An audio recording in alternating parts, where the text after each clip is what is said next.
Traffic আইন অমান্য করে বাইক নিয়ে পালিয়ে যাওয়ার সময় দুর্ঘটনার কবলে পড়ল এক যুবক। ঘটনা শুক্রবার দুপুরে রাজধানী আগরতলা শহরের বুকে।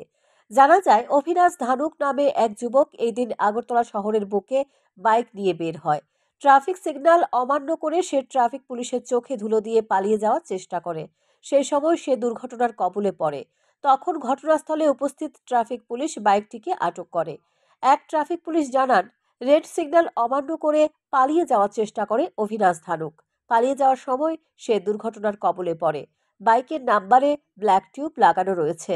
অনলাইন ফাইন থেকে বাঁচার জন্য সে এই অসৎ উপায় অবলম্বন করেছে। এদিকে বাইকটিকে আটক করার পর ট্রাফিক পুলিশ বাইকটিকে ট্রাফিক ভবনে নিয়ে যায়। মানে কিভাবে হয়েছে ঘটনাটা? এদিকে রেড সিগন্যাল আছিল, হ্যাঁ red signal without helmet red signal গাড়ি স্পিড গেছিল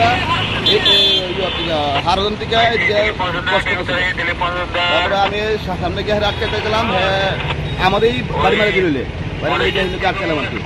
এবার দেখা দিল হ্যাঁ বাইকের নাম্বার প্লেটটা শরীরে লাগাই না, আর জিজ্ঞাসাবাদ দেখা গেল হ্যাঁ লাইসেন্সও না।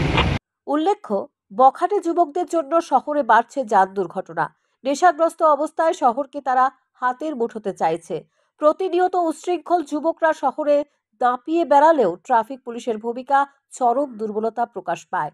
তাদের বিরুদ্ধে ইতিবাচক কোনো পদক্ষেপ নেই ট্রাফিক পুলিশদের। শুধুমাত্র নীরব দর্শক হয়ে মন্ত্রী বাহাদুরদের সুরক্ষার দায়িত্ব পালন করছে তারা, যার ফলে সমালোচনার ঝড় বইছে।